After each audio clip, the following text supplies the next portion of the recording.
Para quem não nos conhece, nosso nome é Nilson Júnior. Nilson Júnior porque nome de pregador tem que ter nome e sobrenome, senão o pregador é muito fraquinho. Se fosse só Júnior, o pregador fica muito fraquinho, aí chamo de Nilson Júnior, que é para botar mais peso no nome do pregador. Nós moramos numa cidade chamada Itajaí, Santa Catarina, sul do Brasil. Há 23 anos e meio, vai para 24 anos que nós somos casados com a Vanessa, aquela mulher de fé, que creu no milagre. O lugar de impossibilidade é a matéria-prima para Deus operar o seu milagre. E eu sou um cara que era um lugar de impossibilidades. Só Deus e ela para crer em mim desse jeito. Fruto do nosso casamento, nós temos 4 filhos. Jonathan, que tem 23 anos, que no próximo dia 20 de janeiro vai deixar a nossa casa porque vai se casar.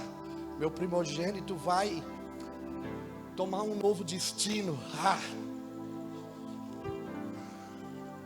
Para mim ele é só um menino ainda, mas nós trabalhamos para forjá-lo e para fazer ele um homem, para que nesses dias ele possa se tornar aquilo que Deus falou sobre ele.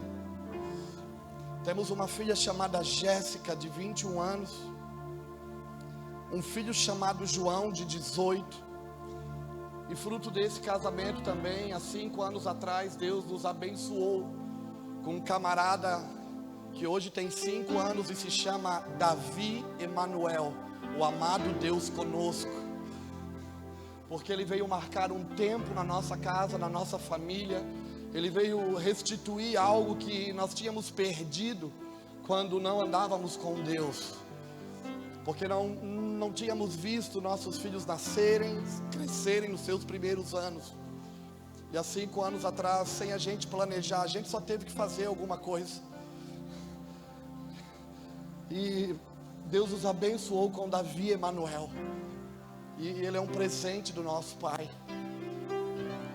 Nos últimos 4 anos, desde 2012, eu tenho vindo ao Nordeste.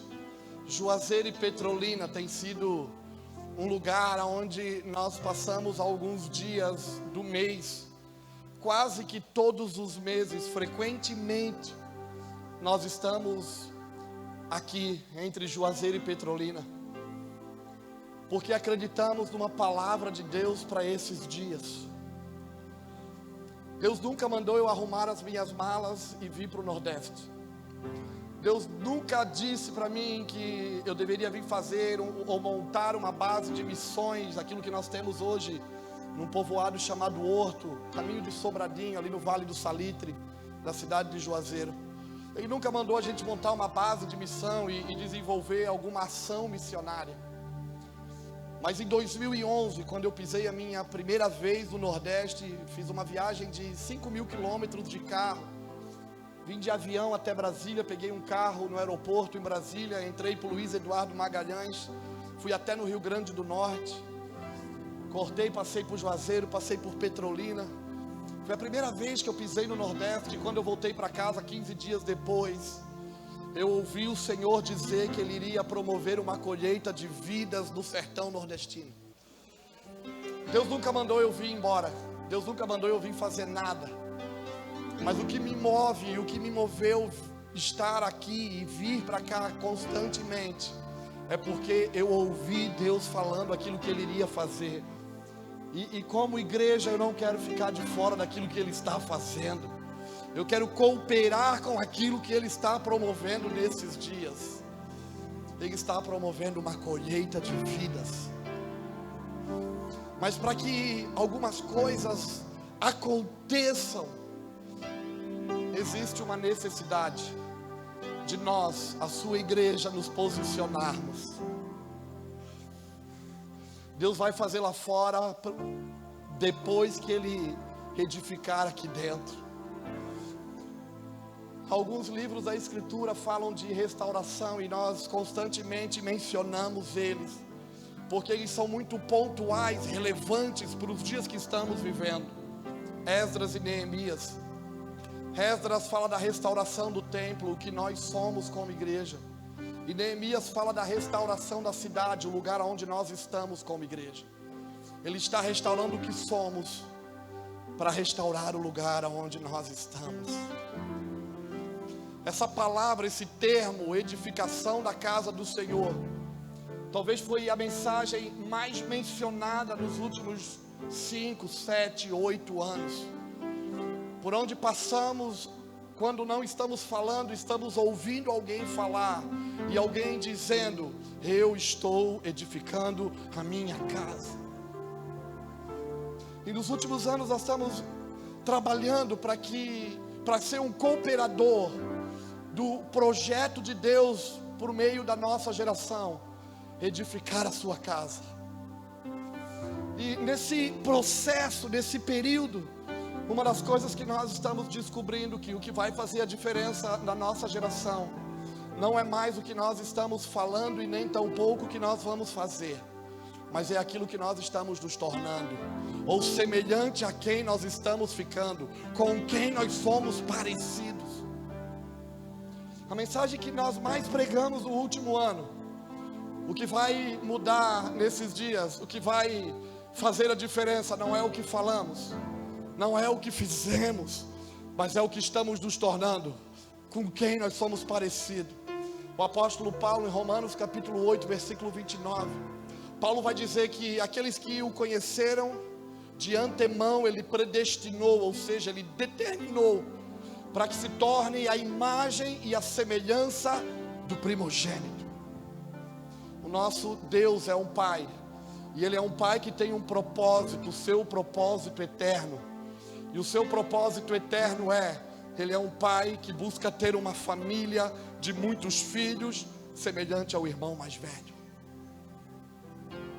Uma das coisas que nós aprendemos nesse tempo é que eu posso falar coisas muito parecidas com a que Jesus falou e não ser semelhante a Ele.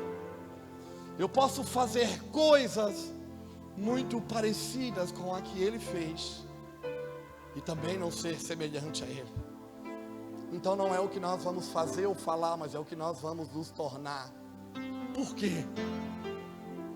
Por que o interesse do Pai é que eu me torne a imagem e a semelhança do meu irmão mais velho? Aquele que era único, o unigênito, que foi do agrado do Pai dar Ele, o único da sua espécie, para que nós pudéssemos estar aqui hoje. Ele deixou de ser o único para ser o primeiro de muitos irmãos. Por que o propósito do Pai é que eu me torne a sua imagem e a sua semelhança? Durante a sua vida como homem, Yeshua, ele veio trazer uma mensagem. Ele começou o seu serviço, o seu ministério, falando a respeito ou concernente às coisas relacionadas ao reino de Deus. Mateus capítulo 4, versículo 17, a Bíblia vai dizer que naqueles dias apareceu Jesus pregando na Galileia: arrependei-vos, porque é chegada a vós o reino de Deus. Ele começa o seu serviço, o seu ministério, anunciando esse reino.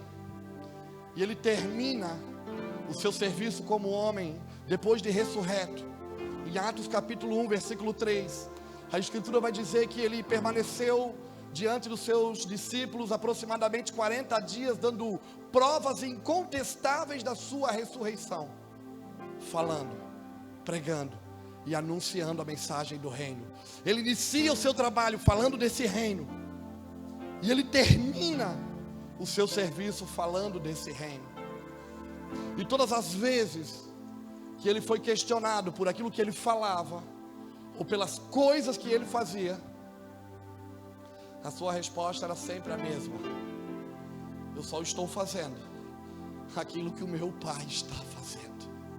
O que eu falo não é de mim mesmo, é porque o meu Pai está falando. Eu estou falando o que eu ouvi o meu Pai falar.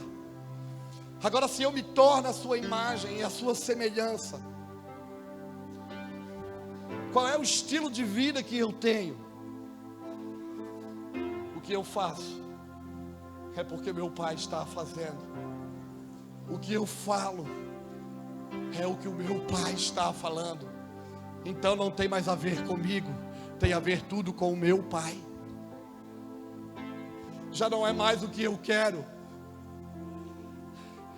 é o que está escrito. Já não é mais o que eu acho, mas é o que o meu Pai propõe no seu coração. Já não é mais do meu jeito, mas é aquilo que o Pai já determinou. Uau! E uma das coisas que nós estamos trabalhando nesses dias é para entender, para discernir os tempos. Porque Eclesiastes 8:5, a Escritura vai dizer que o coração sábio e entendido, ele sabe interpretar os tempos e o modo, ou ele interpreta o tempo e o modo. Tempo, o que Deus está falando hoje. Modo, como nós vamos executar, desenvolver, nos movimentar naquilo que Deus está falando, ou a partir daquilo que Deus está falando hoje. Então por isso nós estamos trabalhando nesses dias para interpretar os tempos. E uma das coisas que já tem sido clara para nós é que nós estamos mudando de estação. Deus não muda, mas Ele se movimenta. E dentro de cada estação há uma configuração que nós precisamos nos adequar. E nós estamos procurando entender aquilo que precisamos nos tornar nesses dias. Nos adequar ao ambiente e ao lugar que Ele está nos inserindo. Uma das coisas que nós é claro também para a gente: o que nos trouxe até aqui, serviu até aqui, não vai servir para continuarmos o que estamos fazendo. Não vai ser anulado o que nós fizemos, o que nos trouxe até aqui. Mas o que nós vamos fazer, nós precisamos parar para ouvir o que Ele está falando.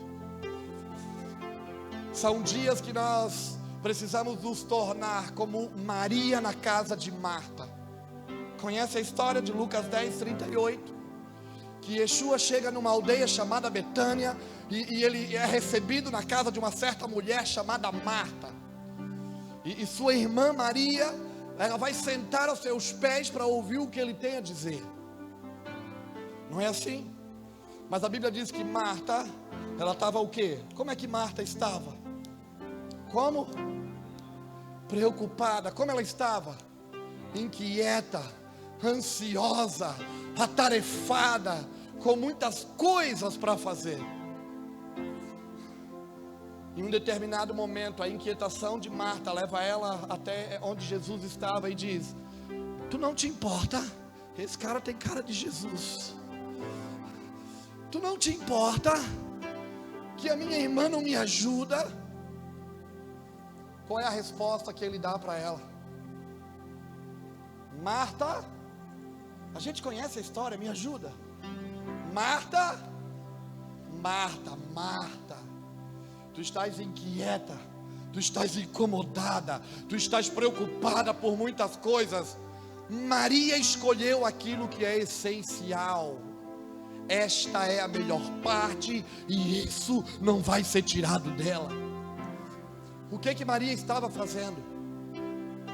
Ela estava fazendo o quê? Ouvindo o que ele estava falando, e ele diz que isso é essencial. Agora olha para cá, entenda uma coisa. Ele não estava dizendo que nós não precisamos fazer nada. O que ele estava querendo ensinar para Marta é: não faça nada sem antes me ouvir primeiro. Ele não estava dizendo que nós não temos que fazer nada. Ele estava dizendo: não faça nada sem me ouvir primeiro, sem ouvir o que eu estou falando. Porque durante a caminhada a gente vai descobrindo que na maior parte do tempo as nossas decisões são baseadas nas nossas vaidades, desejos, vontades, interesses pessoais. Busca pela promoção do desejo da nossa carne. E poucas vezes foram decisões baseadas naquilo que ouvimos Deus falar. Não é assim? Entende isso?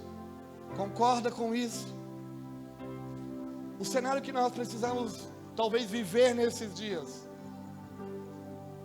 não é que nós vamos parar de fazer o que estamos fazendo, mas nós vamos rever o que estamos fazendo para ver se o que nós estamos fazendo, a forma que nós estamos vivendo, está de acordo com aquilo que Ele está falando, está de acordo com aquilo que Ele está nos comunicando. Nesses últimos anos, o Senhor, Ele nos fez e nos permitiu ir a muitos lugares. E como eu falei para os irmãos, 2014, 2015 foram anos de muita dificuldade para a gente, de muita crise interior, de muito conflito. Em alguns momentos nós queríamos deixar tudo para trás, nós queríamos largar tudo. Eu confesso que em alguns momentos eu quis convencer a minha esposa de vir morar comigo aqui no sertão de Juazeiro. Eu queria reunir algumas pessoas embaixo de um pé de agaroba, uma vez ou outra comer um bode assado, um cuscuz, uma tapioca, sentar com meia dúzia de pessoas que quisessem ouvir as coisas do reino, estivesse querendo se comprometer com as coisas do reino, e gastar a minha vida com aquilo que naquele momento fazia sentido para mim. Porque nós íamos a muitos lugares e depois de cada ajuntamento, de cada encontro, de cada conferência, nós víamos pessoas distraídas, sem comprometimento, em busca da canção do momento, da pregação do momento, da nova revelação, da nova visão. E nós entendemos que esses dias são dias de coisas simples. Escreva isso: o simples é profundo. Esses são dias de coisas simples, porque o simples é profundo. E por onde nós íamos, nós estávamos nesse cenário, nesse ambiente de ver pessoas distraídas, desapercebidas daquilo que Deus está fazendo. A nossa nação está carregada de palavras. Você sabia disso? Você sabia que há 40 anos, alguns irmãos que nunca tiveram um CD, uma fita cassete gravada, alguns irmãos que nunca tiveram seu nome estampado em nenhum lugar, muitos irmãos que nunca tiveram os seus esboços foi escrito livros sobre eles, muitos irmãos simples de periferia, homens de fé, dobravam o joelho nessa terra, derramavam suas lágrimas e profetizavam sobre os nossos dias. Eles falavam sobre os dias que nós estamos vivendo. Muitos deles, sem ter às vezes o que comer, choravam e diziam: Brasil, terra de avivamento, Brasil, celeiro de missões, Brasil, Brasil, tu vai ser conhecido em outras nações, de ti se levantarão profetas, apóstolos, mestres, pastores, evangelistas, as nações te conhecerão. Caras que deram a sua vida, acreditando nos nossos dias e na minha vida e na sua. A nossa nação está carregada de palavras. Os céus do Brasil estão carregados de palavra. E nesses últimos 2 anos, pelo ambiente que nós estávamos vivendo, em alguns momentos a gente pensou: nós perdemos o time, perdemos o tempo. Parece que o que Deus falou não vai mais acontecer, porque os dias se passaram e as coisas boas nos têm roubado do propósito. Começamos a trabalhar e a viver por resultados, e esquecemos que o reino de Deus não se movimenta por resultados, se movimenta por propósito. Quem vive de resultados quer fazer o que vai dar certo. Quem vive de propósito vive em busca de fazer aquilo que é necessário. Não está buscando fazer o que vai dar certo, mas busca fazer o que é necessário.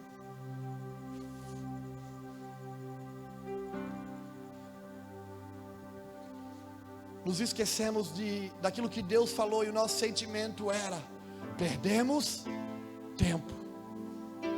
Deus não vai mais acontecer, já passou, os dias se passaram, nós não vamos conseguir viver o que Deus falou sobre nós. Em dezembro do último ano, sabe aqueles dias que você quer brigar com Deus? Sabe? Quem já quis brigar com Deus aqui? A gente às vezes até quer pregar para Ele. Numa manhã de dezembro, no momento de devocional, que eu fui ter o meu momento com Deus. Então eu dobrei o meu joelho, não sei se eu estava de joelho, sentado ou em pé. Às vezes a gente fica meio maluco, ora se levanta, ora se deita, ora se ajoelha. E eu comecei a questioná-lo. E o meu primeiro sentimento foi de brigar com ele, dizer: tu não está vendo? Como se Deus não soubesse de todas as coisas. Tu não estás vendo? Eu estou cansado.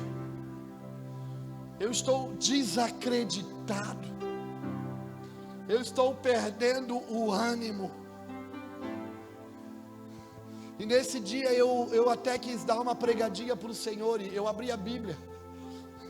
E daí eu li o texto de Cânticos capítulo 1, versículo 6, quando a sunamita, ela fala, ela diz: por que vocês estão olhando para mim? Porque eu estou queimada do sol, escura, com a pele castigada.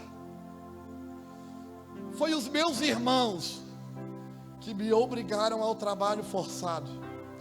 Cuidei de muitas vinhas, cuidei de muita coisa, mas de mim mesmo, desta vinha eu não cuidei.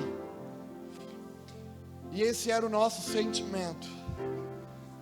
Eu estava dizendo: Deus, tudo que me pediram para fazer eu fiz. Eu nunca retive o que tu colocou na minha mão. Eu não sou perfeito, Deus, tenho as minhas imperfeições, mas eu estou me sentindo nesses dias queimado do sol, cansado, fadigado.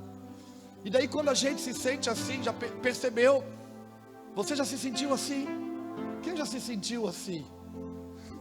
Queimado do sol, cansado, querendo desistir, dizendo: eu trabalhei, eu cuidei, eu fiz o que me mandaram, cuidei de tudo, de mim mesmo eu não cuidei. Sabe aqueles dias que você queria que alguém cuidasse de você, como você cuida de muitas coisas? Não é assim, Lu? A gente cuida de pessoas, a gente se preocupa com o que os outros comem, vestem, onde eles vão, com as pessoas que estão em volta, com os que estão perto, com os que estão longe.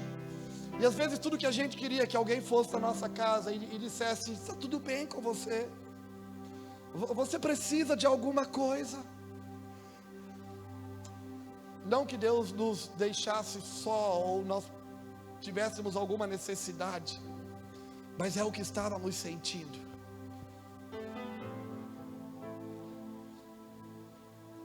E nesse dia eu falei com o Senhor nesse tom. Eu digo: é assim que eu me sinto. E quando a gente está assim, já percebeu que a gente busca um culpado?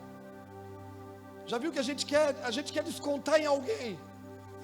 Estou queimada do sol, porque foi os meus irmãos. Os meus irmãos me obrigaram ao trabalho. A gente sempre quer procurar alguém para transferir a culpa, a responsabilidade. E sabe aqueles dias que Deus não responde a sua oração? Você fala, você queria que Ele aparecesse, você queria que Ele estivesse falando alguma coisa, pelo menos para você brigar. Mas Deus fica em silêncio. Ele fica... Só a angústia que cresce, a aflição que aumenta. Eu levantei dali frustrado, porque eu não senti nem um arrepio, nem uma palavra de consolo, nem uma palavra de confronto, nem uma palavra de briga. E fui trabalhar. Fui para o escritório do ministério, do lugar onde Deus nos permitiu e permite nós estarmos, para desenvolvermos e cooperarmos daquilo que Ele está fazendo. Fui para o escritório frustrado. E no escritório já tinha passado a hora do almoço. Um dos nossos pastores, que alguns dias a gente não se encontrava por conta das viagens que a gente faz, Quando encontramos no corredor do escritório, ele veio todo empolgado, sorridente, querendo me dar um abraço, de braços abertos e dizendo: oh, que saudade, cara, que vontade de te dar um abraço. Eu fui grosso com ele, eu fui rude, eu disse: que vontade de ganhar um abraço, faz tempo. Como pastor que ele é, ele olhou nos meus olhos, e pastor tem a graça de perceber quando as pessoas não estão bem. E ele olhou nos meus olhos e ele disse: você não está bem, cara, você está mal. E daí eu baixei a guarda e disse: é verdade. E eu recitei para ele o texto de Cânticos 1:6. Eu disse: eu estou me sentindo que nem a sunamita, Juscelio. Eu estou cansado, queimado do sol, fadigado do trabalho. Meus irmãos me obrigaram a fazer muita coisa. Eu cuido de tanta coisa e ninguém cuida de mim. Ele me deu um beijo, ele me deu um abraço, foi embora. Mas antes de sair para a porta que leva para a rua, com a mão na maçaneta da porta, ele olhou para trás e ele disse: ei.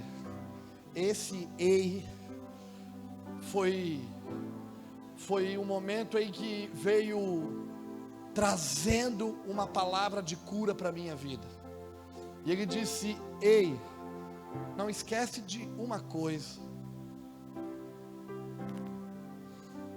O rei foi inspecionar as suas vinhas, e quando ele foi inspecionar as suas vinhas, ele levou a sunamita para a casa dele, para o seu palácio, para governar com ele em glória. Eu disse: uau! O que mudou naquele dia? Parou de sofrer? Não. As lutas e guerras foram embora? Não. Mas a minha visão a respeito do ambiente que eu estava vivendo, a ótica de entender as coisas mudou.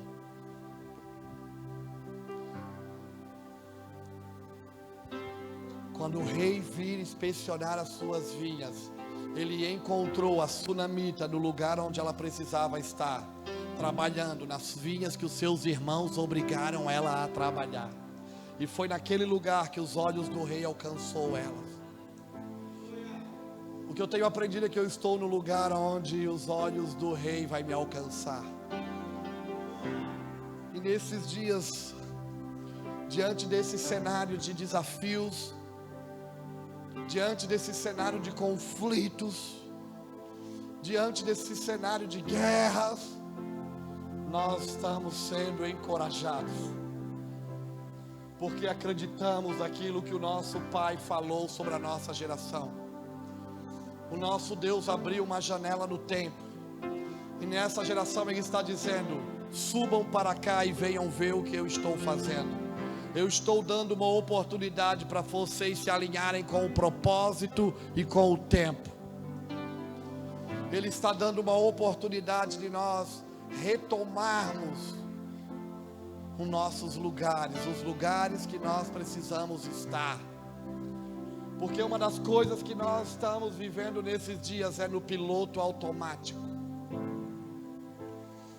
Nós estamos, muitos de nós, e daí eu me incluo junto, nós estamos vivendo só para cumprir o cronograma. Nós paramos de chorar por aquilo que faz sentido. Nós paramos de lutar por aquilo que vale a pena.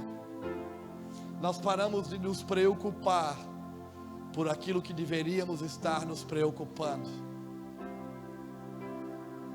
Por isso são dias de juízo que vem trazer justiça. Deus está abalando as estruturas para que a gente possa ser reposicionado, para que a gente possa voltar para o lugar que nós nunca deveríamos de ter saído. E você pode dizer para mim: Júnior, eu estou vindo na igreja, mas vir à reunião não me faz igreja. Cantar uma canção não me faz igreja. falar eloquentemente não me faz igreja. Botar um dinheiro no envelope ou no gasofilácio não me torna igreja. Igreja é um estilo de vida. Eu posso vir sem ser.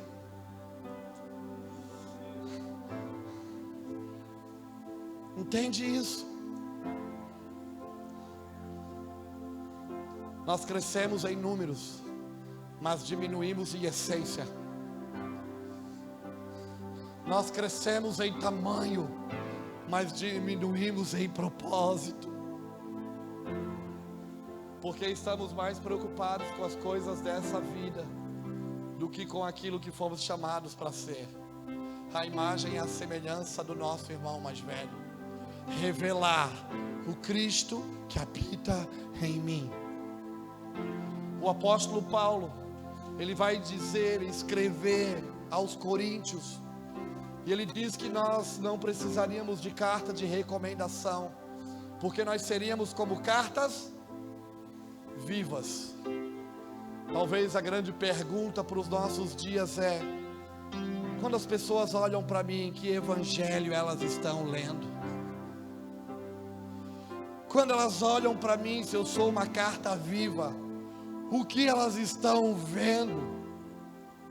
Nós precisamos desses dias trabalhar para restaurar o evangelho de Deus, porque o evangelho é o poder de Deus. O que eles estão vendo? Entende isso? Dias de nos reposicionar. Mas não se preocupe. Esse desafio nós não estamos sozinhos. Nós estamos sendo encorajados. Porque o maior interessado em cumprir o propósito nesses dias é Ele. Que por meio do seu Espírito e através do seu Filho, está juntando pedras vivas para promover um lugar, uma casa onde Ele possa se revelar, aonde Ele possa ser Deus.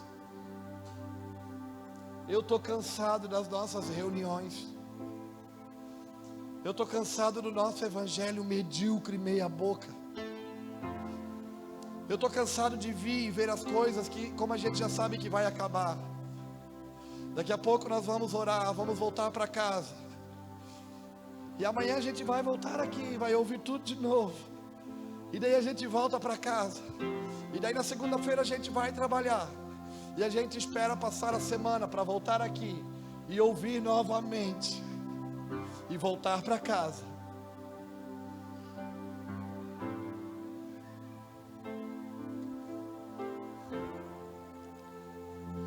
Eu estou com saudade de Deus.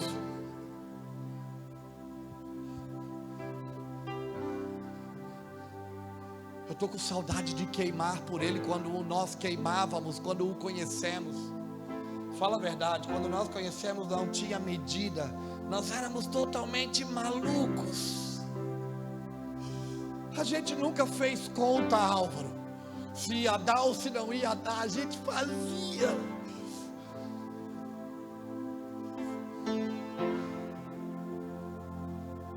A gente nunca mediu esforços.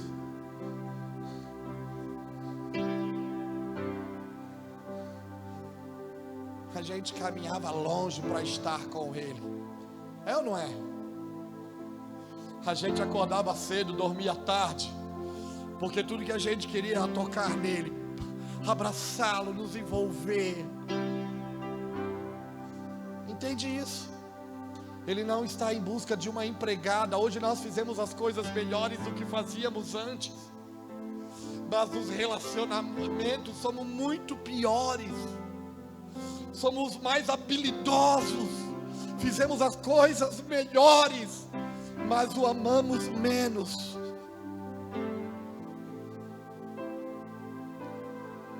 Eu estou falando alguma mentira? É o nosso cenário de igreja. A gente vem na reunião e a gente vem para receber. Eu não vim receber, eu vim aqui dar. E não se preocupe, não é o seu dinheiro que Ele está pedindo. Porque tudo que Ele tem às vezes de nós é só o nosso 10%. É o que Ele tem do nosso dinheiro e é o que Ele tem da nossa vida. 10%. Não é assim? Porque até nessas horas a gente divide o que é nosso e o que é dele. O dia que Ele nos tiver por completo, a gente nunca mais vai fazer conta para aquilo que nós vamos oferecer para Ele. Porque já não há mais divisão do que é nosso e do que é dele. Mas talvez esses dias é tudo que Ele tem da igreja brasileira, 10%. 10% do seu tempo, 10% do seu recurso, 10% na sua escala de prioridades. 10%. Que nós possamos nos levantar nesses dias. Essa é uma conferência que tem como propósito ativar pessoas para o trabalho, para os atos de justiça. Mas deixa eu falar uma coisa para você. Nós não vamos fazer nada bem feito lá fora se nós não nos apaixonarmos primeiro. E eu não estou falando aqui dentro. Aqui dentro.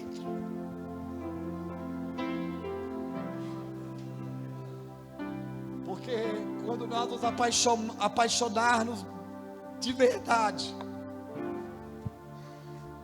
o que nós vamos fazer já não é por causa do próximo, é por causa daquilo que está em nós.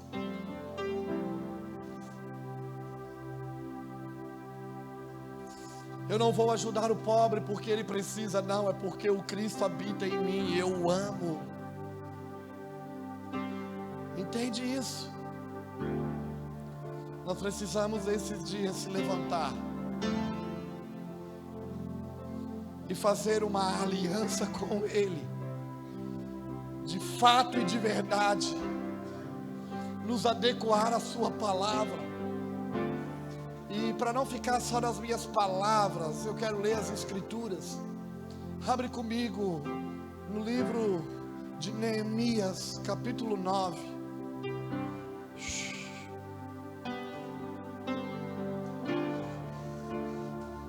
Eu quero queimar de novo, mas eu não quero queimar só numa reunião. Eu não quero queimar só no momento, em 2 horas, 3 horas, onde o Álvaro vai estar liberando, os irmãos vão estar liberando uma canção, o Gessé vai estar dedilhando o teclado. Não, não, não. Eu quero queimar por Ele constantemente. Quando eu estiver diante da minha esposa, eu quero queimar por Ele.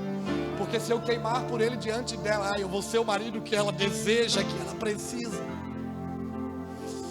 Eu quero queimar por Ele quando eu estiver diante dos meus filhos.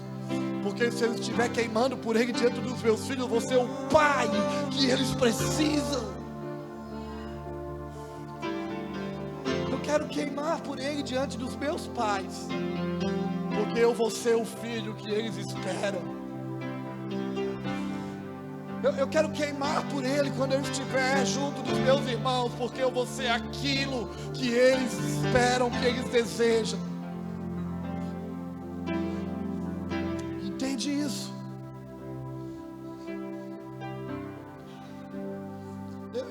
Esses dias eu vim segunda-feira aqui para Juazeiro e quinta fui lá para Salvador.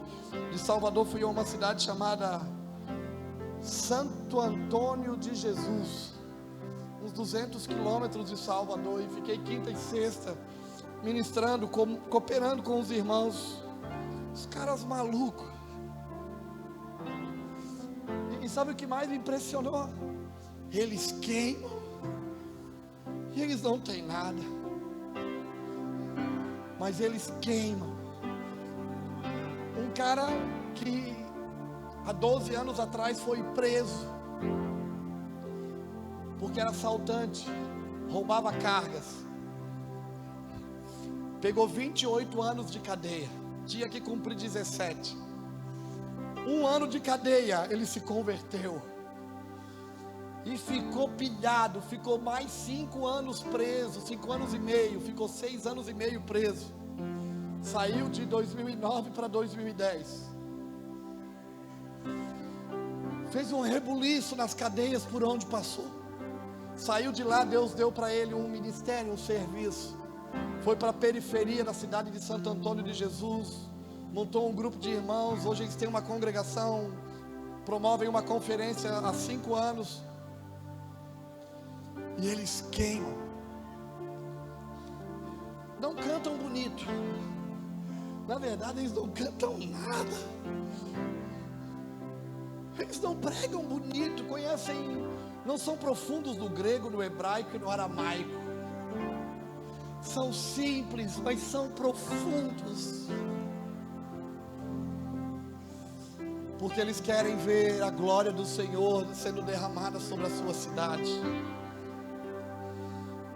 Desde segunda-feira, quando eu vim para o Nordeste,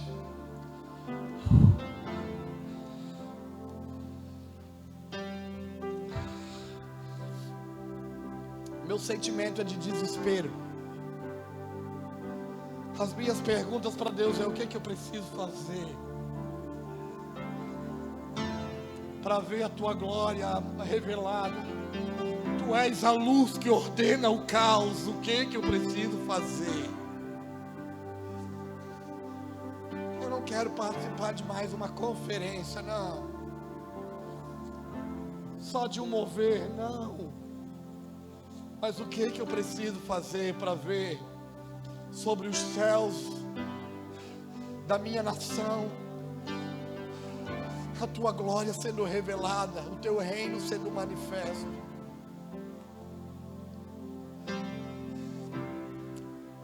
E hoje, quando eu entrei aqui, nós temos um ambiente bem propício a um ambiente profético aqui.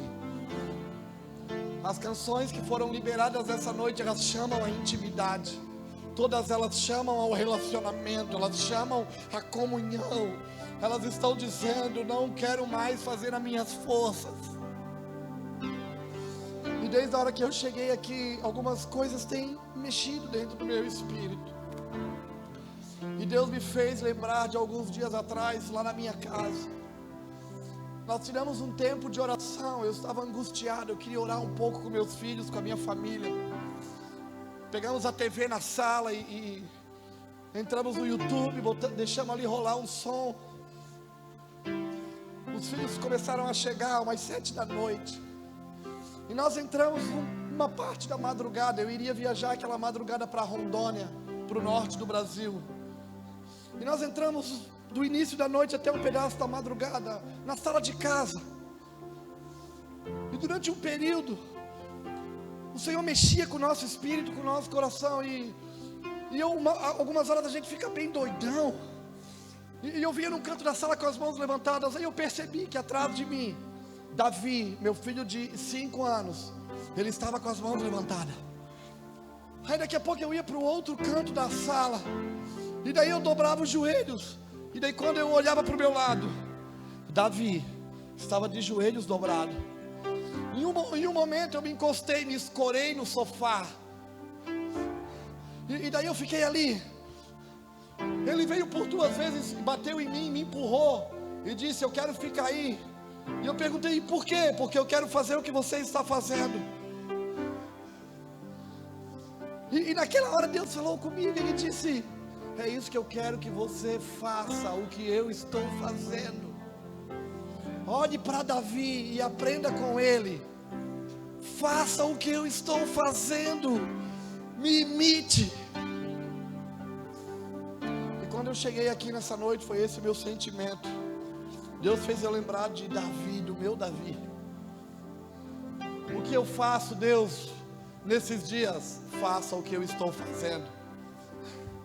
Olhe para mim, siga os meus passos, se oriente pela minha palavra, comunique o meu coração, encarne a minha mensagem, se torne o que eu falei que você deveria se tornar. Abriu aí Neemias capítulo 9.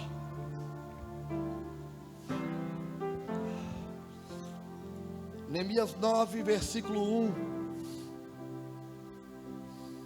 E no 24 deste mês, ajuntaram-se os filhos de Israel com jejum, com sacos, e traziam terra sobre si. E a descendência de Israel se apartou de todos os estrangeiros, E puseram-se em pé e fizeram confissão pelos seus pecados e pelas iniquidades de seus pais. E levantando-se no seu lugar, leram no livro da lei do Senhor seu Deus uma quarta parte do dia, ou seja, durante 6 horas, eles leram. E nas outras 6 horas da outra quarta parte do dia, eles fizeram confissão, adoraram o Senhor, o seu Deus.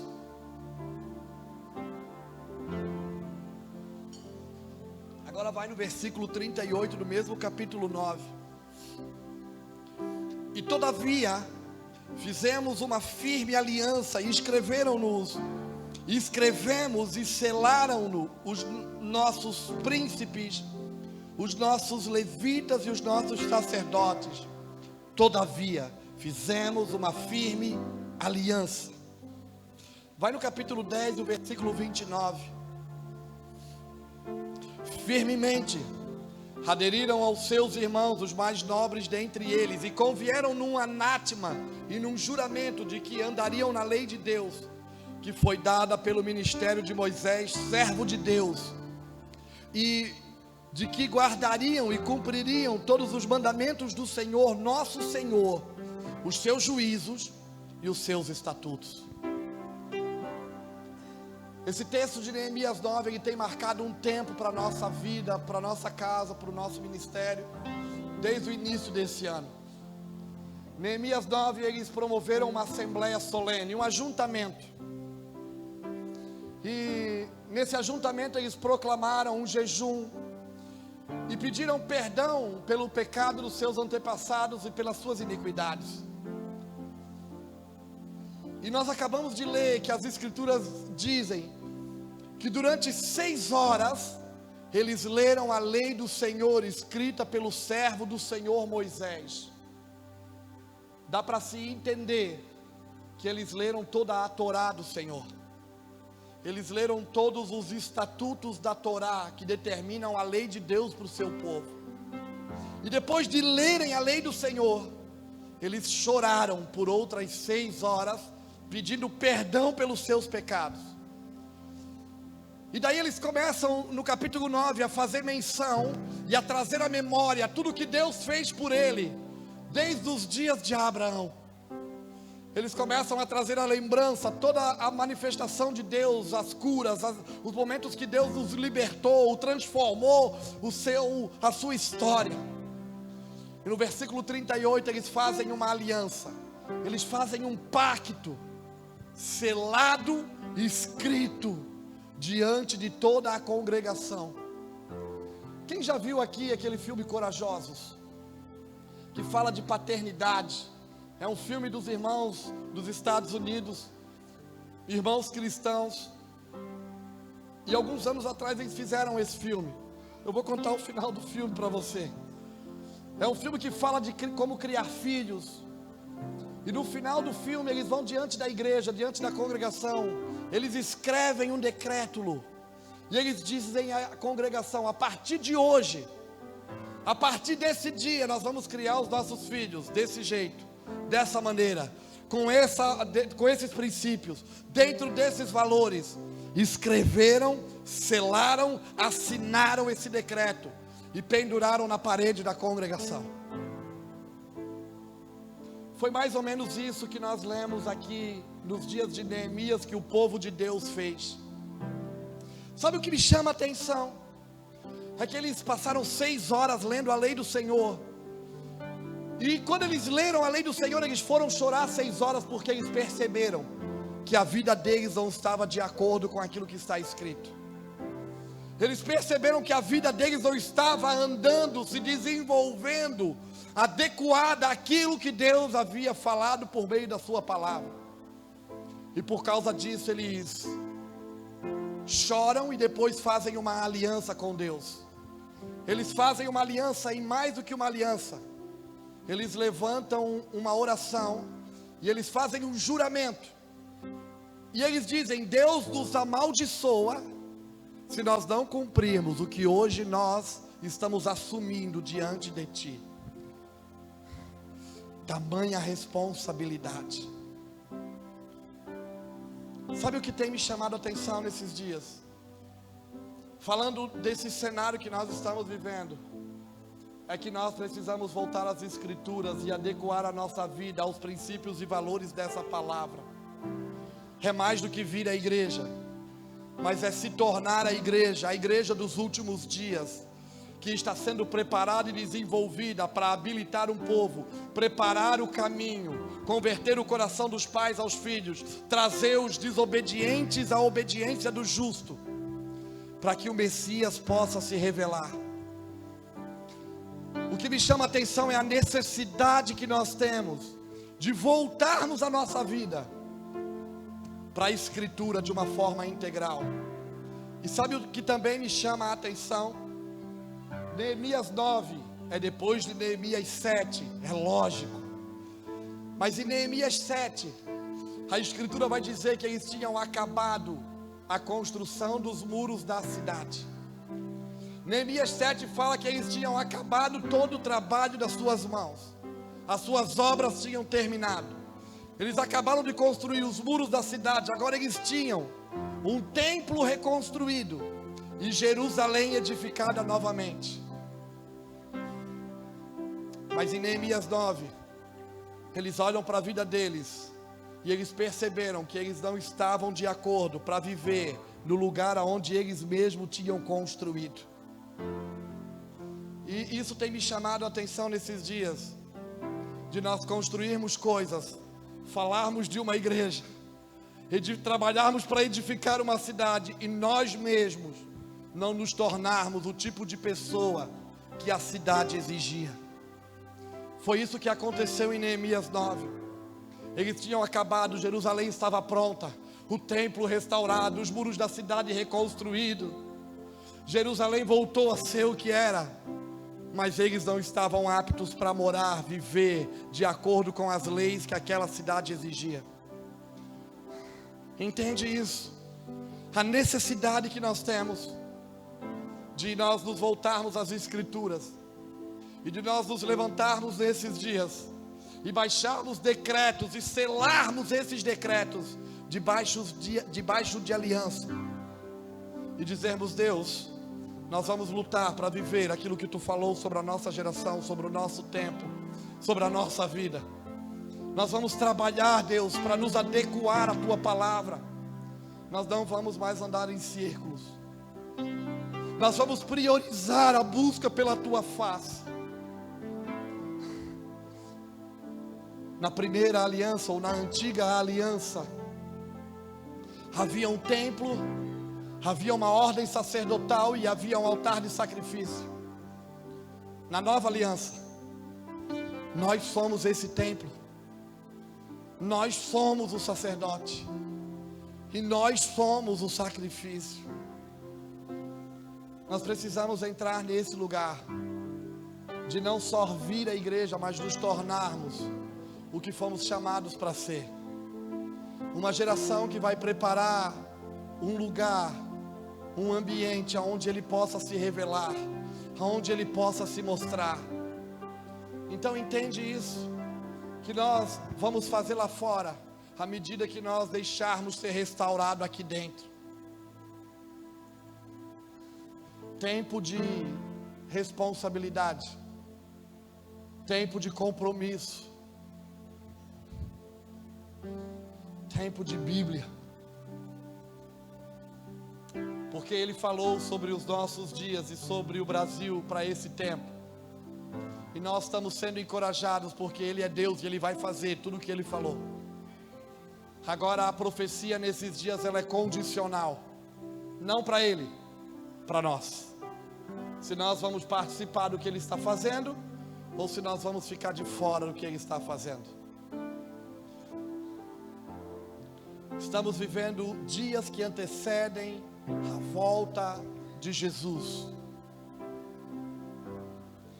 Em Mateus 24, 37, ele vai dizer que a vinda do Filho do Homem será semelhante aos dias de Noé, aonde os homens comiam, bebiam, casavam e se davam em casamento, até que veio as águas, levou a todos, E eles não perceberam. Eles não perceberam, veio as águas e levou a todos. Isaías 46:10 vai dizer que ele anuncia o fim desde o princípio. Se nós queremos saber o fim das coisas, precisamos voltar ao início de tudo. E Yeshua diz que a volta dele será como nos dias de Noé. Então nós precisamos procurar interpretar os tempos. E quando a gente volta para Gênesis 6 e procura entender os dias de Noé, e nós olhamos para os nossos dias, muitas coisas são semelhantes. Hebreus capítulo 11, versículo 7, a escritura vai dizer que Noé, por divina revelação, creu naquilo que não viu, e por isso construiu uma arca, uma estrutura, aonde ele pôde salvar ele e a sua casa, e por causa disso, foi imputado a ele como um pregador de justiça. O que imperava nos dias de Noé, era a prática da injustiça. Eu não sei quando você olha à sua volta o que você vê. Eu não sei quando você olha no ambiente, na sociedade, nos dias que nós estamos vivendo, o que mais impera, o que mais se desenvolve, a prática da injustiça. Lá no sul a gente diz, farinha pouca meu pirão primeiro. A linguagem da sociedade que nós estamos vivendo. Os dias de Noé eram conhecidos também, porque os homens comiam e bebiam. Você acha que Deus estava falando de comer e de beber? Porque nós precisamos comer e beber para viver. Mas ele estava falando, os homens comiam e bebiam, os homens estavam fazendo festa. Comer e beber, os homens estavam em busca da satisfação pessoal, em busca do prazer pessoal, hedonismo. Eu não sei quando você olha à sua volta, o que você vê. Uma sociedade que está fazendo festa, em busca da satisfação pessoal, em busca de suprir as suas necessidades pessoais, o seu prazer pessoal. Os homens também casavam e se davam em... Os homens faziam alianças e quebravam alianças. Muito comum nos nossos dias. E diz que as águas vieram e eles não perceberam. Distrações. Muito parecido também com os nossos dias. Eu não estou dizendo que é o fim, mas é o início do processo que vai apontar para aquele dia, o dia da volta de Yeshua, o seu retorno.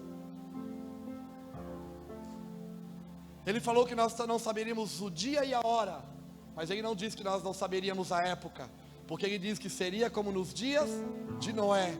E se nós olharmos para os dias de Noé e começarmos a entender os dias que nós estamos vivendo, as coisas começam a tomar forma e ficarem parecidas e fazerem sentido. O que nós estamos aprendendo? É que Deus tem uma agenda, e nós precisamos entrar na agenda de Deus. Se nós já entendemos e procuramos compreender os tempos, e se os dias que nós estamos vivendo apontam que os dias de Noé estão chegando, o que se precisa nos dias de Noé? Homens semelhantes a Noé. O que Noé fez? Noé construiu uma estrutura que suportou as demandas do tempo do fim, e nesse lugar salvou ele e a sua casa. O que Noé construiu foi uma estrutura, uma casa, um lar, uma arca, aonde pôde salvar ele e a sua família. Aproximadamente 100 anos Noé gastou, um século, para construir esse lugar. Talvez durante esse período muitos se chegaram a Noé e disseram: Noé, tu tá de brincadeira, tu tá de sacanagem. Noé, nós estamos no meio do deserto. Esse papo que vai inundar a terra, dilúvio, esse negócio de crente, igreja, Jesus, volta de Jesus, segunda vinda, reino. Para com isso. Vamos comer e beber. Vamos, Noé, vamos viver. Vamos desfrutar. Mas enquanto os homens comiam e bebiam, faziam festa, havia um homem de 500 anos que iniciou um projeto, uma construção. Enquanto eles comiam e bebiam, Noé estava ali, serrando madeira. Enquanto eles comiam e bebiam, casavam e se davam em casamento, praticavam injustiça, Noé estava ali, pregando tábua, serrando madeira, pregando tábua, construindo uma estrutura para salvar ele e a sua casa. Agora sabe o que mais me chama a atenção? Noé não fez do jeito que ele achou, ele fez segundo o modelo que Deus deu. Noé não acordou um dia pela manhã e disse: eu vou fazer um barco. Será que com 60 metros, Álvaro, 70, eu acho que já é o suficiente. Deus deu medidas exatas e o tipo de material específico para a construção daquela arca. Escreve isso, guarda isso no seu espírito. Tudo que Deus manda fazer tem medidas exatas e tem um tipo de material específico na construção. O que eu quero dizer? Não é o que eu acho, não é do meu jeito, não é o que eu penso. É o segundo aquilo que Ele já falou. E o que Ele falou se revela por meio desse livro. Entende isso? Que nós possamos nos tornar nesses dias homens semelhantes a Noé, que vão gastar sua vida. Noé gastou um século para construir um lugar, uma estrutura que ele usou por alguns meses, para um evento específico. Gastou a vida para construir algo, para usar num evento específico. Às vezes a gente faz conta, não é assim? E daí a gente diz: não, gastar a vida toda por causa disso. Mas naquele evento específico, Noé pôde guardar a sua família e salvá-la. E o maior desafio de Noé não foi construir uma arca, mas foi depois que as águas baixaram, a porta da arca se abriu, foi reconstruir o mundo. Nós fomos chamados para uma construção. Nós fomos chamados para estabelecer algo que tem medidas exatas e um tipo de material específico. Que nós possamos nos tornar nesses dias aquilo que o Senhor nosso Pai falou. Que nós possamos responder às suas expectativas. Que nós possamos voltar a queimar. Que nós possamos voltar a nossa vida para a agenda de Deus. Porque muitos de nós estamos vivendo a nossa agenda. Que nós possamos voltar para a agenda de Deus. Deus tem uma agenda. E é esse lugar que nós precisamos voltar. Fica de pé, querido, comigo. Eu ia pedir para aquela galera que estava ministrando aqui, os irmãos que estavam aqui, todos. Cadê aquela irmã? Ela sabe queimar.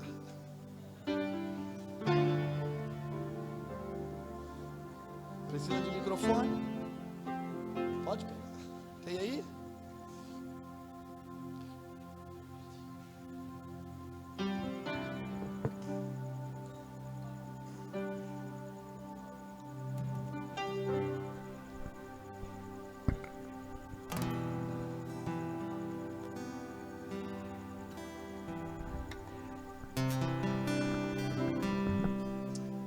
Eu não estive aqui todos os dias desse ajuntamento, mas eu sei que nesses dias, alguns momentos vocês choraram, alguns momentos vocês riram,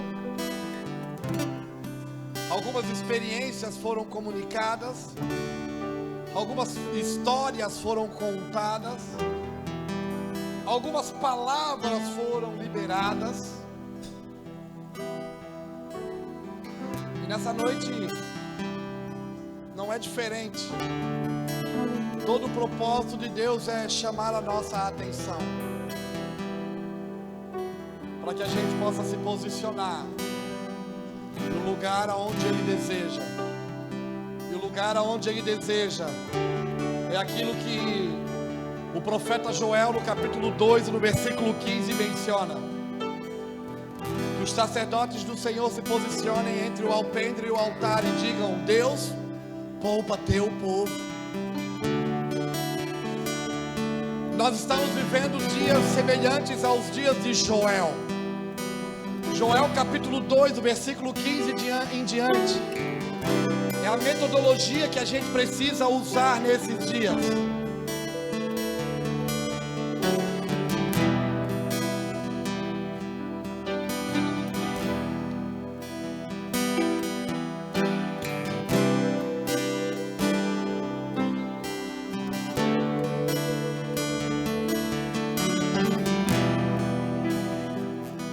Joel capítulo 2, versículo 15 em diante diz assim: tocai a trombeta em Sião, santificai um jejum, convocai uma assembleia solene, congregai o povo, santificai a congregação, ajuntai os anciões, congregai as crianças, os que mamam. Saia o noivo da sua recâmara, a noiva do seu aposento. Chorem sacerdotes, ministros do Senhor, entre o alpendre e o altar, e digam: poupa o teu povo, ó Senhor, e não entregues a tua herança ao opróbrio, para que os gentios o dominem, porque diriam entre os povos: onde está o seu Deus? Nos dias de Joel, no capítulo 1, no capítulo 2, eles estavam prestes a viver um ataque militar. Um ataque militar era eminente, e Deus vai chamar o exército de Nabucodonosor de seu exército. No capítulo 1 diz que a economia havia sido abalada, porque o gafanhoto havia consumido todas as plantações. A semente apodreceu na terra, os campos não produziram, porque a chuva foi retida. Havia um abalo econômico, um ataque militar eminente.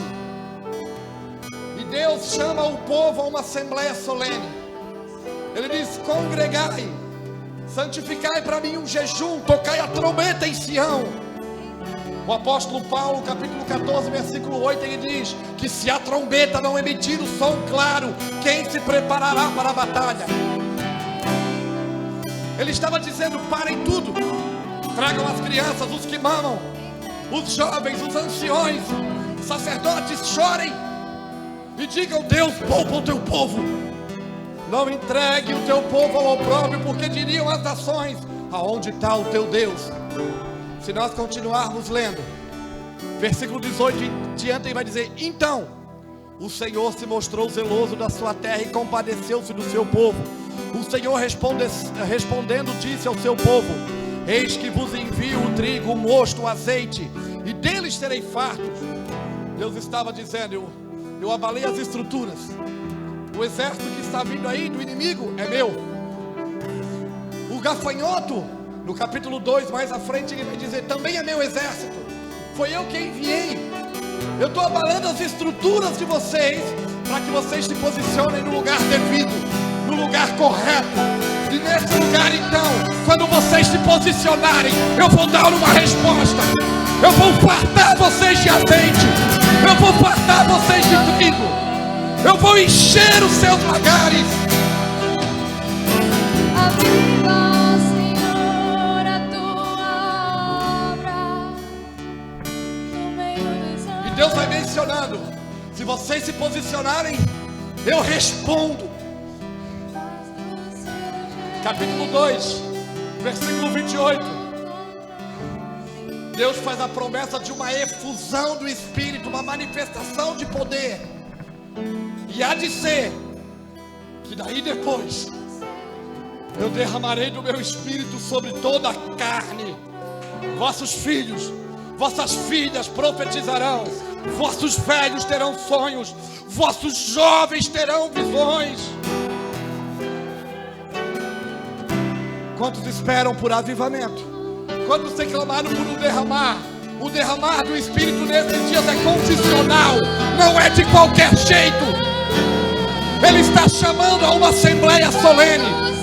Ele está dizendo: venham sacerdotes do Senhor, se vistam de glória, de honra, de justiça, se posicionem. Entendam isso. Deus está abalando a estrutura do Brasil faz 1 ano e meio.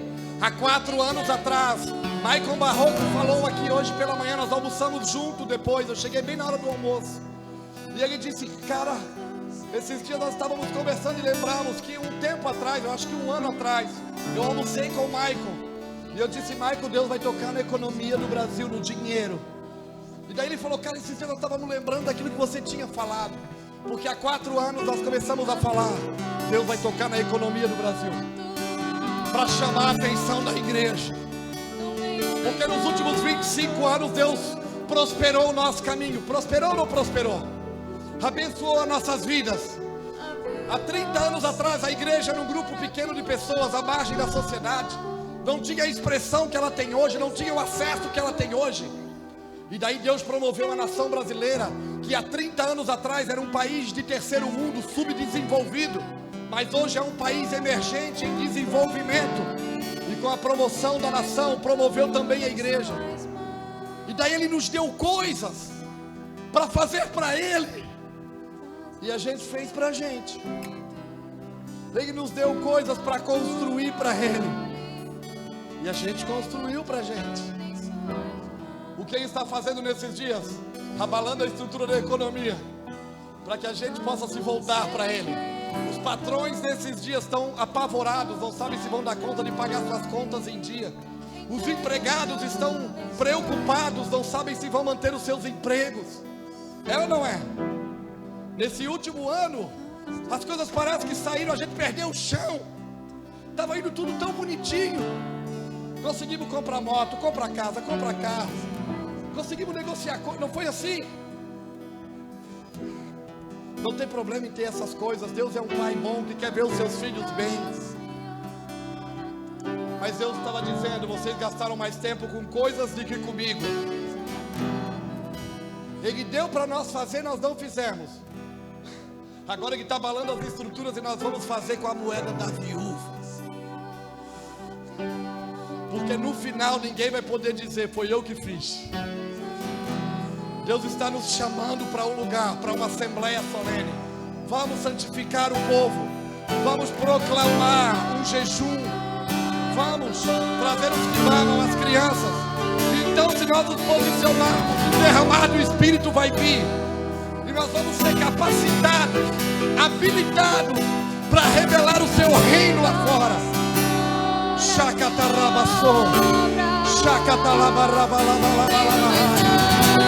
Vamos adorar o Senhor.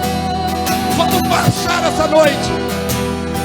Vamos nos posicionar essa noite. Vamos clamar aos céus. Vamos nos encorajar. Quem está cansado aqui, sai do seu lugar. Quem se sente como tsunamita, queimada no sol, fadigado, sai do seu lugar. É um tempo de renovo. Não é um tempo só de sofrer. Quer dizer que o sofrimento vai embora, não.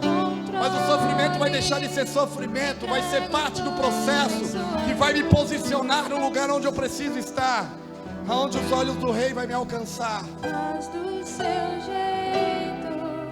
Eu quero orar com você. Você que nesses dias sabe que precisa voltar a queimar. Você que sabe que está no piloto automático. Eu quero orar com você. Sai do seu lugar. Vamos dar liberdade para Deus.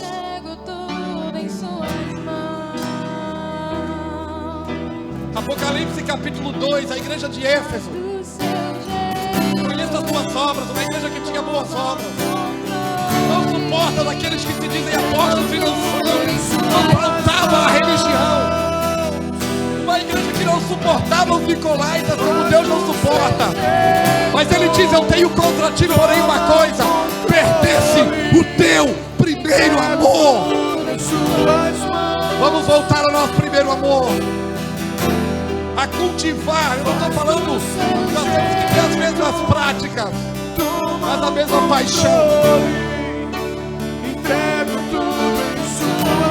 a mesma paixão.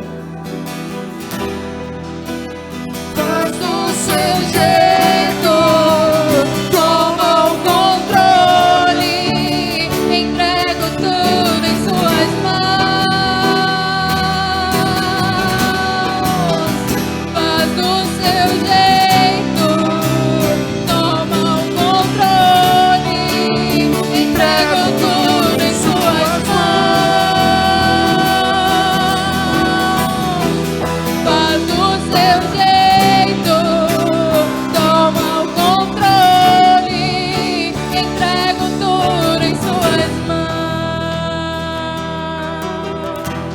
nós não atentarmos para as coisas que o Pai fala nesse tempo, nós corremos o risco de estar construindo coisas e não sermos aptos para viver dentro daquilo que nós mesmos estamos construindo. Sabe aonde eles erraram nos dias de Neemias? Neemias capítulo 7, versículo 4.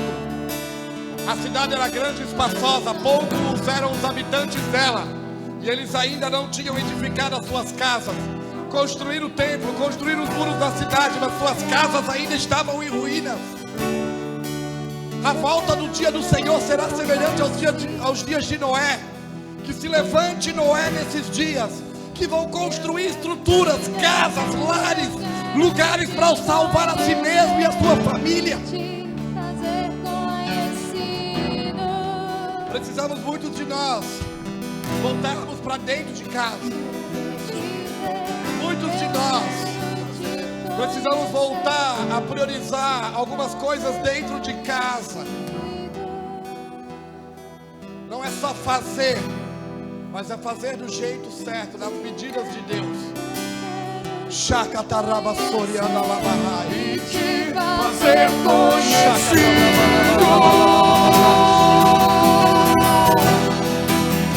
Eu quero te ver, eu quero te conhecer e te fazer conhecido.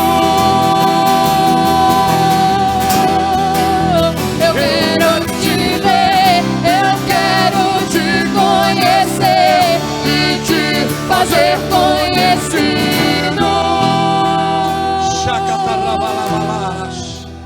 Quero te ver, eu quero te conhecer e te fazer conhecido. Um dia, João 6, 28, os discípulos chegaram para Yeshua e disseram: o que é necessário para executarmos as obras de Deus?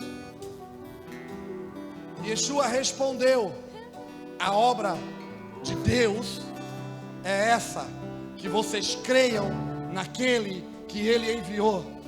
Os discípulos perguntaram: o que é necessário para executar as obras? No plural, Jesus responde no singular: a obra. Deus só tem uma obra: revelar o seu Filho. E essa é a nossa obra, revelar o seu Filho. Por isso eu preciso me tornar a sua imagem e a sua semelhança, para revelar aquilo que Ele é. Essa é a verdadeira obra de Deus. Só tem uma obra: revelar o seu Filho. Revelar o seu Filho. Não é fazer o que Ele fazia, é ser o que Ele era. Não é falar o que Ele falava, mas é ser o que Ele era. Entende isso? Não é as obras. Nós queremos fazer as obras de Deus, e Deus está dizendo: a obra de Deus é que vocês creiam naquilo que Ele enviou. Ele quer revelar o seu Filho nos nossos dias, no nosso meio, por meio da nossa vida. Que o Pai cumpra o seu propósito nesses dias aqui no Nordeste. Que o Pai cumpra o seu propósito nessa casa. Que esse seja um tempo de ampliação, mas não de ampliar as estruturas físicas somente, mas o entendimento. O que nos trouxe até aqui foi uma maneira e uma forma de nos movimentar. Para os dias que estão por vir, Deus está nos chamando para ouvir o que Ele está falando. Que nesses dias essa casa se transforme naquilo que o Senhor falou. Ele trabalha por ciclos. Ele fechou um ciclo e começou um novo ciclo. E mais uma vez há uma nova estação que vai exigir um pouco mais. E não tem a ver só em fazer coisas para Ele, mas em se tornar uma voz no meio de um deserto, de uma terra seca.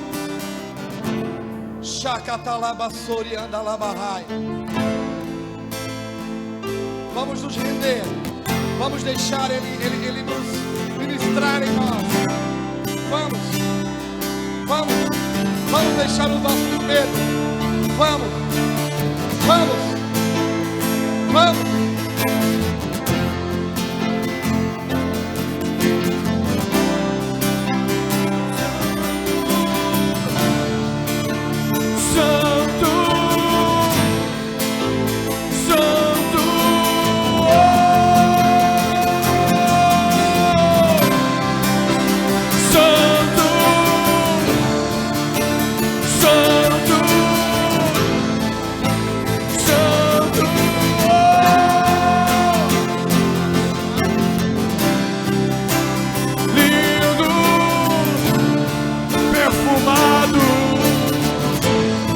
Magnífico tu és, Senhor.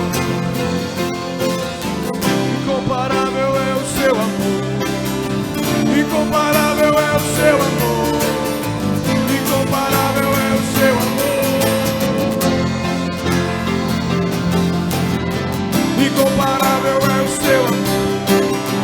Incomparável é o seu amor. Incomparável é o seu amor.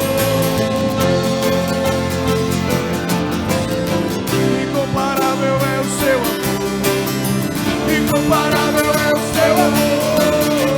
Incomparável é o seu amor. Eu quero ser como tu és, Santo, Santo, Santo. Eu quero ser como tu és.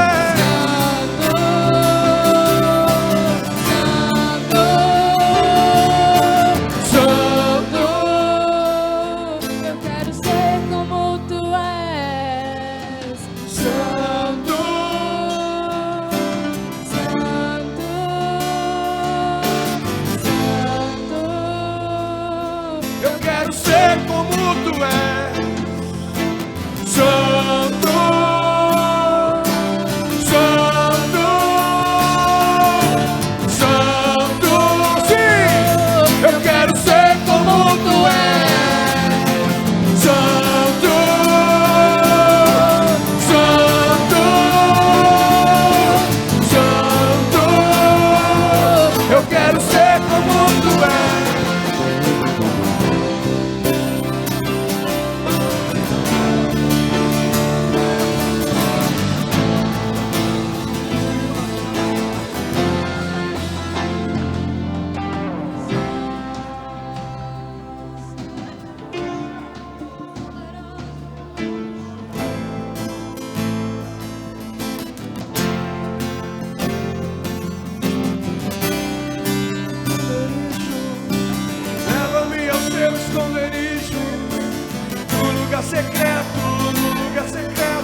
coração, revela-me o teu coração, revela-me o teu coração, revela-me o seu coração, revela-me o seu coração, revela-me o seu coração, revela-me o seu coração, revela-me o seu coração, revela-me o seu coração, revela-me o seu coração, revela-me o seu coração, revela-me o seu coração. Quero olhar pra onde tu olhas e falar tuas palavras e fazer o que queres que eu faça. Revela-me o teu coração, revela-me o teu coração. Quero olhar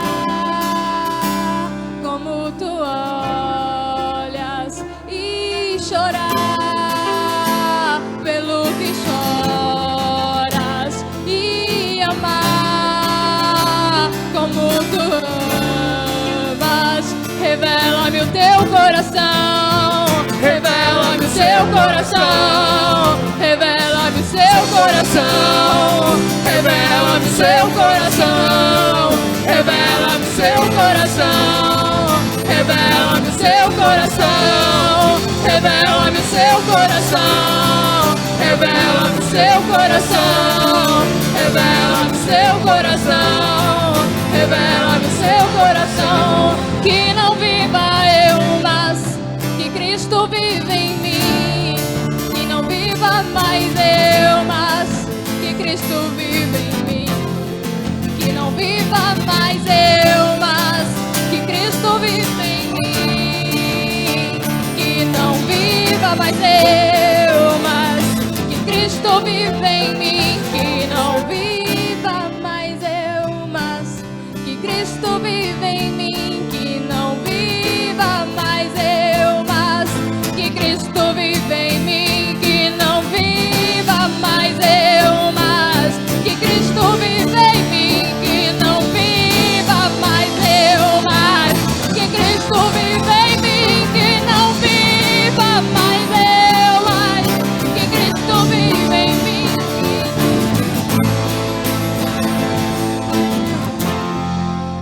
Venha o seu reino, seja feita a sua vontade, assim na terra como é feita no céu. Que venha o seu reino, seja feita a sua vontade, assim na terra como é feita no céu. Que venha o seu reino, seja feita a sua vontade, assim na terra como é feita no céu. Que venha o seu reino, seja feita a sua vontade, assim na terra como é feita no céu.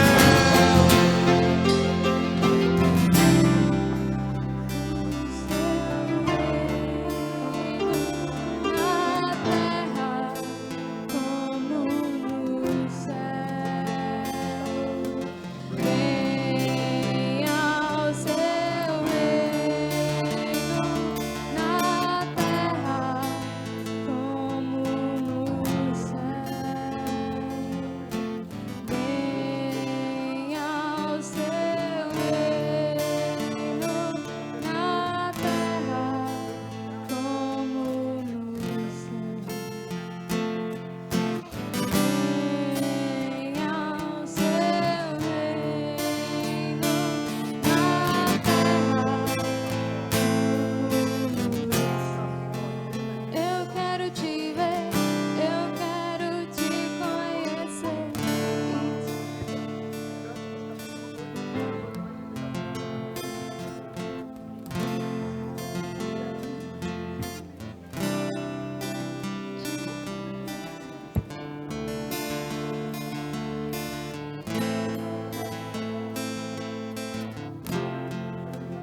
Eu quero te ver.